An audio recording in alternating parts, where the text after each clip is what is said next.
Hey guys, Ron White here, two-time USA memory champion. I have got a special treat for you.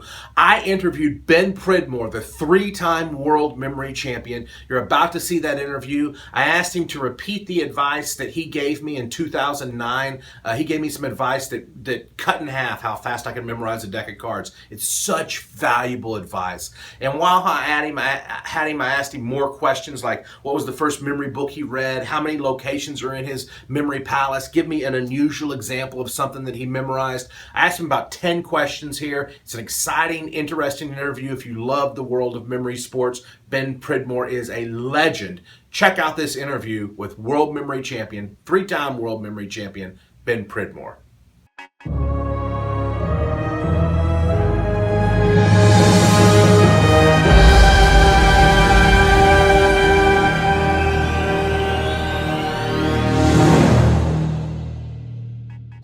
All right, so we're with Ben Pridmore. Tell us your world championship years and your records. I won the World Championship in 2004, 2008, 2009. I used to hold quite a lot of records. I held the speed cards records for 24.97 seconds before all these new young people came along and did it so much better. I held marathon cards, 28 packs. I had binary digits record of 4,140 digits in 30 seconds. All of these records have been beaten now, but they were quite impressive at the time. Wow, so you are a three-time world champion. That's right, yeah. How many three-time world champions are there? Well, gosh, I think there's only two three-time world champions, me and Andy Bell, plus Dominic O'Brien, who's an eight-time world champion. Wow. It was so much easier to win the world championship back in those days. Don't listen to Ben. It has never been easy.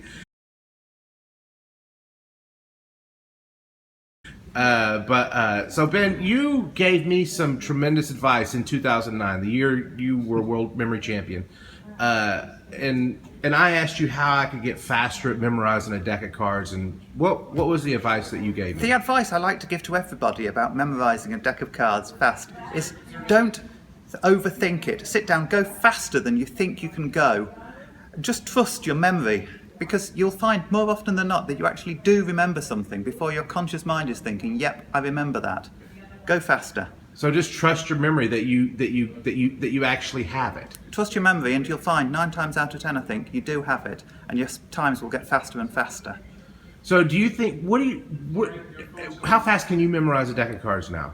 I think the best time I've ever done in practice was about 20 seconds, 20.28. The record has been shattered this weekend.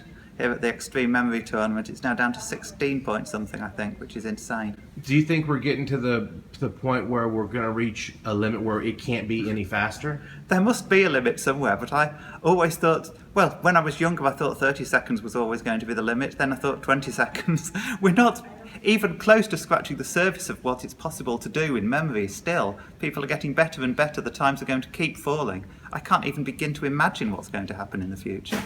Do you still compete? I still compete a little. I'm not as into it as I used to be, which is very sad. I just don't seem to have quite the enthusiasm that I used to. Hopefully I'll get it back someday. I'll come back and compete, show that old timers can still win these championships. Well, you are a personal hero to me. When I started competing, you were the world champion, and you were so gracious to me. You answered my email, and you've always been a hero to me.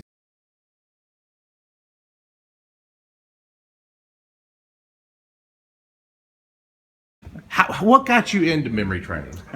I got into memory training completely by accident. I used to go to a competition, a big event called the Mind Sports Olympiad, which was like an Olympic Games for thinking competitions. The World Memory Championship was part of that back in the late 90s, the early 2000s. And in the year 2000, I had a couple of days free. I went along, I signed up, I took part in the World Memory Championship. I knew nothing about memory. I got talking to the competitors. They convinced me these memory techniques were something fun. I gave it a try. I enjoyed it. I've basically been hooked ever since. And did you pick up a memory? What was the first memory book or course you took? The first book I bought, which was on the evening of the first day of that memory championship, was one by Tony Buzan. It was called Use Your Memory. I've still to this day only ever read 2 chapters, which were how to memorise cards, how to memorise numbers. The rest of it is sitting unread on my bookshelf. But that really got me started. It's great advice.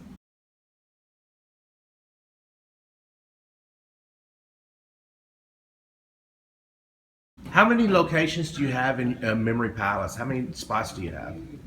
It's a funny thing, I don't actually remember how many spots I have in my memory palace, but Florian Delay asked me the same question yesterday, and he said, actually you told me a couple of years ago it was 1,638, so I said, I guess it's 1,638.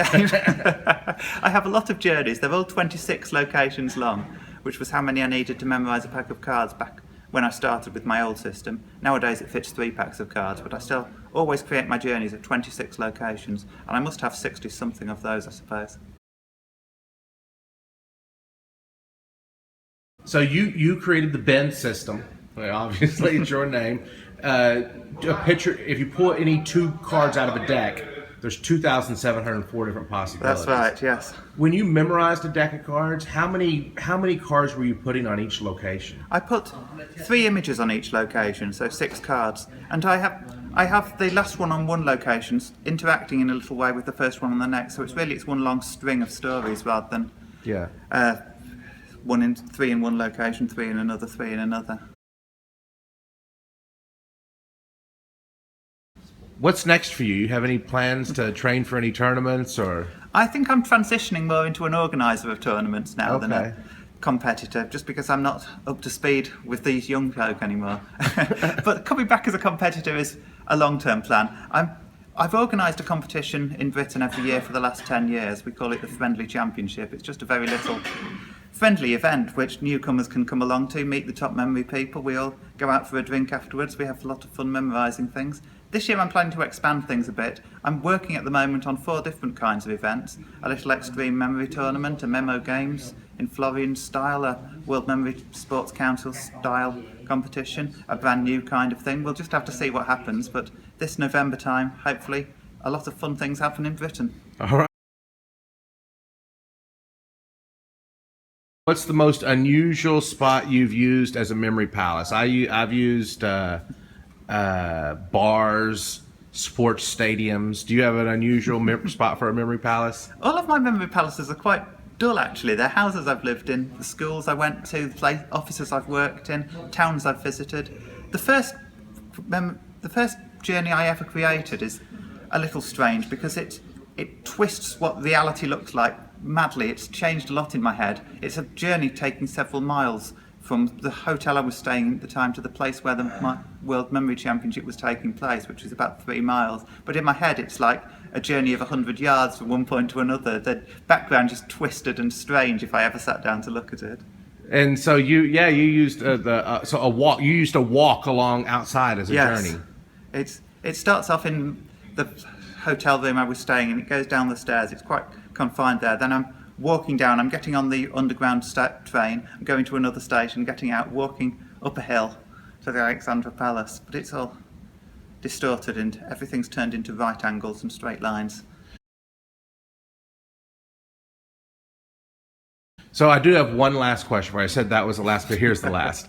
Have you memorized something that has nothing to do with the memory tournament world?